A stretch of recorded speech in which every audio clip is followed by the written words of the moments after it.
Better? Yeah. Okay. First off, Purdue and the Big Ten would like to wish everybody a safe and prosperous New Year. We know it's a day early, but we just want to get that out there. Also, we'd like to thank the Heart of Dallas Bowl and Plains Capital Bank for putting on a wonderful show. I know our kids have been spoiled beyond belief, and they are loving every minute of it. So we're excited to be here, and we're looking forward to a great day tomorrow. Coach Gundy? Well, some of the same things that Coach Higgins said. We've had a great time here. The Heart of Dallas Bowl, the accommodations have been tremendous. Our players have had a great 5 days, and we're looking forward to the game. I want to congratulate Purdue for being here and their success, and looking forward to the competition tomorrow. Okay, questions? Please raise your hand and wait for the microphone. Okay. Thank you. Back on the podium. Name and affiliation, please. Sure, absolutely. Coach Gundy, Mike Cleft, WLFI TV in West Lafayette, Indiana. Congratulations on your bowl berth. Just your general thoughts, Coach Gundy, on Purdue when you scouted them and what you've seen on tape from the Boilermakers. Well, it was interesting watching their games a month ago, or however long that's been, and that at times Purdue played very, very well against really good opponents, and they probably feel the same way that we do, that they wish they would have had some games back. But there was very quality opponents that they went up against in the season and played very good, and they can make plays on offense. They spread you out and obviously going to try to run the football, and then defensively want to attack and blitz and force the offense to make plays. So I think it's very interesting, the game tomorrow, the concept of kind of where we're at as a football team, and obviously where Purdue may be. And as you watch both games over the last week, there's no question that I'm not sure anybody really knows how the teams are going to play. But as I said earlier, we're looking forward to the game.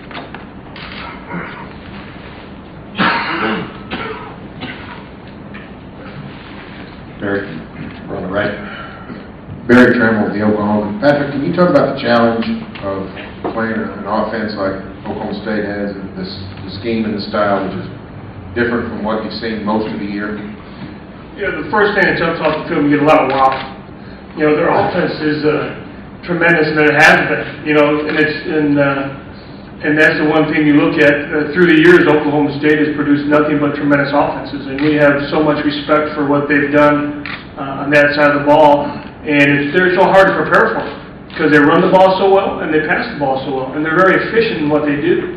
And that's the thing that jumps off the film at you, is that you try to take one thing away, and they're so efficient at the other aspect of the game that they hurt you with that. So you have to be a complete game. You have to read your keys. You have to know your fits. So it's going to be a tremendous challenge for us to slow down an offense of that caliber.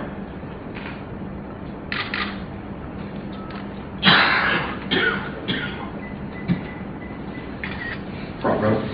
Thank you. Bob Barry, NBC Oklahoma City. Coach Gundy, last year 12-1 Fiesta Bowl. This year you're here. You said you'd like to have some games back. Has it been easier, though, as the week's gone on, to get your team excited about this? Because a lot of us felt maybe you were snubbed in the Big 12 selection process, falling down the chain. Is it more momentum building as the week's gone on for this game? Junior, I don't really think so. I feel like that our players were excited to be around each other for another month and playing a game. And I mentioned this when those questions were asked several weeks ago, that I coached 11 years and never had an opportunity to play in a bowl game. And so I tried to stress the feelings and the opportunity for our players and certainly our coaches. And I feel like that they've handled it very well. I don't think there's any question when we start the season, we all have goals that we'd like to reach, but in college football, there's only a few of those teams that reach those goals. And I think it's important as coaches that we continue to instill in our players that the competition, the development of them as not only football players but young men is very important. And I think they've handled it really well. And they've watched the tape, and they've seen Purdue on tape, and they know the challenge that we have at hand. And so for that reason, I think they've prepared well, and they're looking forward to the game. Good. In the center on the left there. Coach Higgins, Steve Hawkins with the AP. Your team obviously had a rough stretch with the 5-game losing streak, including a couple tough losses. But talk about how you guys handled it fought back, won the 3 games just to get bowl eligible and get here and what it means. Yeah, again, we were disappointed when we lost that 5-game stretch because we felt that we had played really well at Ohio State, and that game that led to playing a really terrible first half at Minnesota.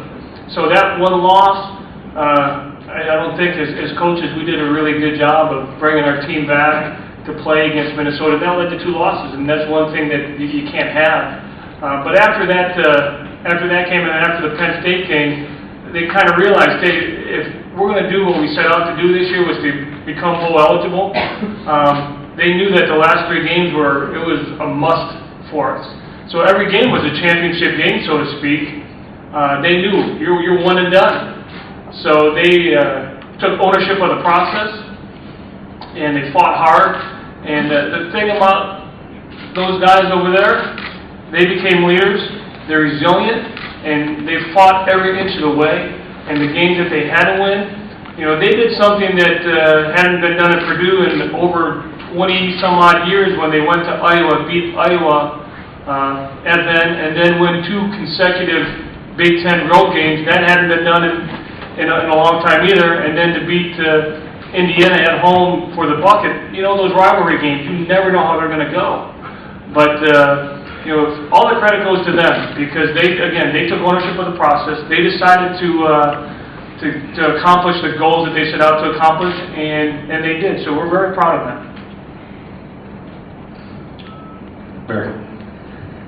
Barry Trammell with the Oklahoman. Hey, Mike, since you went to this offense, you had 2 bowl games. One played at a high level. Arizona game, sort of spotty. You looked at and seen why you were better in one game than another in terms of the layoff and how the offense performed in the bowl game. Barry, we have looked at that, and I wish I could give you an answer. It's funny over the years that sometimes you play much better in a bowl game than you do in others. And I think as coaches, I know our coaching staff, that if we were able to come up with the key ingredients for success, we'd have quite a product there. But sometimes the players are more motivated to play in a bowl game. They study, they practice hard, they stay focused. And I think there's teams, just in my history in playing in bowl games, as coaching in bowl games, I should say, there's teams that aren't as motivated, and it really comes down to that. That the players have to decide that the game's important, and we try to stress that, and just like Coach Higgins says, exactly right. We talk to our team all the time. It's really about the players. There's a lot of guys out there that can draw up X's and O's and coach. At some point, the team has to take ownership, and they have to perform and take responsibility for the games. And these guys have done a great job with that. We've had tremendous leadership, and for that reason, hopefully, we'll play very well tomorrow. Front row here.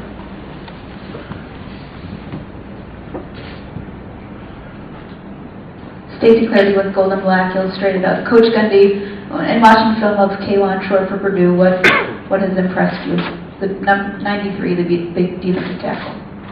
Well, he's a very good player. You hear a lot about NFL opportunities, and if the NFL are looking for big guys that can run and make plays and have good reach and have some power and have success and good lung capacity. It seems like that he plays for the majority of the game with great effort, and so he's no doubt a very, very good football player, and has had success. And it's interesting, as Coach mentioned, the Ohio State game, and which was one that we thought was really interesting because you can say what you want, but Purdue really beat Ohio State at Ohio State, and they went the length of the field in like 37 or 47 seconds, and then converted, ended up beating them. But for the most part, Purdue controlled that football game, and I thought it was controlled by those guys up front. It was certainly him playing a big part in it. Back here. Steve Hunt, Dallas Morning News. Coach Gundy, I was just wondering what you expect to see from the Purdue secondary as far as mixing up coverages and everything against you guys. We only can go on what we see on tape. I think that bowl games allow coaches more time to draw up plays and schemes. I'm not sure that that's always beneficial. I think at times we outcoach ourselves, but I know at Oklahoma State we only have a certain way that we can do and execute our schemes and our plays, and so we go off the tape, and Purdue's corners and safeties like to challenge receivers, and have had success with that during the year, and so we would expect them to play the same way they have, especially after the last 3 or 4 games when they played very well. Front row. Bob Berry, NBC Oklahoma City. I know you've been asked this earlier too, but you've had a week down here. Is this really no different process for you, going to be the play caller in this game versus not having done that in a few years? Has that been a kind of a smooth thing for you this week? Well, I think that, I made everybody aware that questions come up. I had to go back to work, that's for sure, over the last, I guess would have been 15 days or how long it's been since Coach Monken became the head coach at Southern Mississippi. But I've enjoyed being back in the meeting room with the quarterbacks and working with the offense. And I think it's important that people realize that we have guys on our offensive staff that have been here a long time, and they understand the offense, and they have a good feel for practice plans and adjustments and scripting and game day calling for that matter. And so as a group, we've worked together, but I have enjoyed being with the quarterbacks over the last couple of weeks.